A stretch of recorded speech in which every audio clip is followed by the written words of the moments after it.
When you put Jesus on a pedestal, your whole life starts to change. Now this concept works whether you're religious or whether you're not religious. So if you are religious, you'll understand this and you'll resonate with it easier.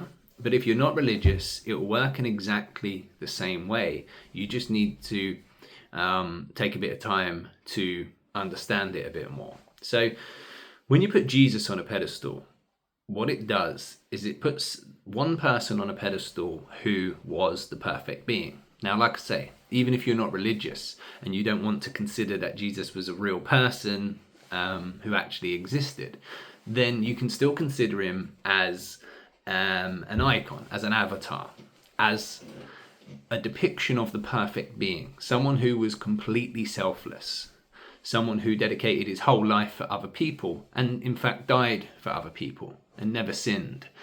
Now, I'm sure you'll agree that you've never met anybody like that. And that's where Jesus comes in. Now, when we don't have Jesus as our ultimate icon, somebody that we look up to ultimately on a pedestal, then what happens is we start to look for that elsewhere in society. And we'll come across people who outwardly seem to have things that we want. They seem to be a decent person. They seem to have money. They seem to have success. They seem to have friends, family, etc., etc. But the key word there is outwardly. We all know that nobody's perfect. Nobody's completely selfless. And often when we choose an idol, we find out later down the line that they've done things that we wouldn't expect or we didn't even want to hear about, because then that's why they say never meet your idols, right? So when we don't have Jesus as a ultimate icon, if you like, then that's what happens. We start putting false idols on pedestals, and then that leads us to a whole host of problems. One, because we can't see the truth of those people.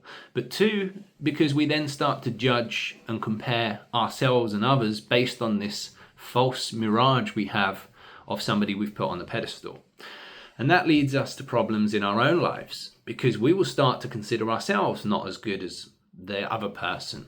We might not see ourselves as worthy of their time because they're better than us at something, or they have more things than us, or whatever it might be. And that leads us to self-doubt and, again, a whole host of problems. I don't want to go into that right now in this video. The purpose of this video is to show you the power of putting Jesus on that pedestal. Now, if we replace these false idols with Jesus, this perfect being, what that does is that creates a perfect comparison. We can then start to compare everybody and ourselves with Jesus, who we know was a perfect being. Again, even if you're not Christian, even if you just use the avatar, we know the avatar of Jesus was this perfect being, a depiction of a perfect being.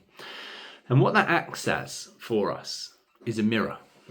Now, if you are going to look in a mirror, you want that mirror to be clean. You, in fact, want it to give you a perfect reflection of your image.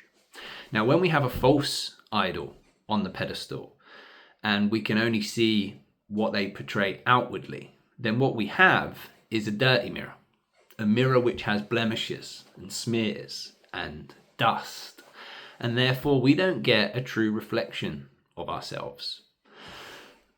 Now, if you had an appearance which was genuinely hideous, that you really didn't want to see, then maybe you would want to have a dirty mirror. When you get out of the shower and your mirror's all steamed up, you would want it to stay like that, because you don't want that steam to clear, because then you'll get to see that hideous image staring back at you. Now, that's what happens when we have false idols. And a lot of the time with people out there, that's what they want. They want to compare themselves against this false image that they've put together, because then they can accept imperfections and accept their own imperfections without any means to fix them. But when we have Jesus on a pedestal, what we have is a perfectly clean mirror without any blemishes. And what that means is we get a perfect reflection. We get a perfect reflection to everything we hold it up against. And what that does is it acts as something very powerful in our lives. First of all, if we talk about how that impacts our relationship to other people, when we then start to use Jesus as the mirror, to hold up against everybody we then start to meet, we start to see the flaws in absolutely everybody, because we can see that nobody acts purely selflessly. And what that does then is that brings everybody down to the same level, way below Jesus. And that then starts to have a profound impact in your life. You no longer start to put other people that you meet on a pedestal away from yourself, starting to think that just because somebody has money, friends, status, that they're better than you. Because you ultimately compare them against Jesus and realize that we're all at the same level, nowhere near him. We all have our own problems, our own vices, our own imperfections that we need to overcome and work on. And it then stops you from having this negative self-talk about yourself, because you understand that we're all in the same boat, and the only thing that is a true virtue is trying to improve that. Now, when you also then start to shine it back on yourself rather than just other people, it will expose all of your imperfections. Now, that's not to bring you down and make you see where you're not perfect. You first of all have to understand that nobody is. But again, the virtue is trying to fix them. So it's not about spotting your imperfections and dwelling on your imperfections. It's about learning what your imperfections are. Covering up all the blind spots that you have, exposing to yourself the truth, so that you can then start to improve yourself properly and start to clean up that image. As a result of cleaning up that image, your life starts to become profoundly better for yourself and everybody around you. If we just keep looking in the dirty mirror and ignoring it, that's where problems start to arise in our life over time. We start to feel uneasy with ourselves. We start to create a life where we might then stop doing the things that we want to do, and we always avoid certain situations. But if we're trying to clean up where we go wrong, we can first of all acknowledge where we've gone wrong.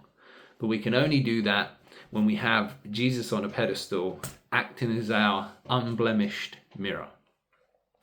And that's all that this video was about. It was just to show the profound impact of what happens when you put Jesus on a pedestal above everybody else. It changes your relationship with yourself and also your relationship with everybody else. And when you change your relationship with everybody else, inadvertently, that's always going to change the relationship you have with yourself also. And ultimately, it leads to a more blissful, peaceful life for yourself and everybody around you.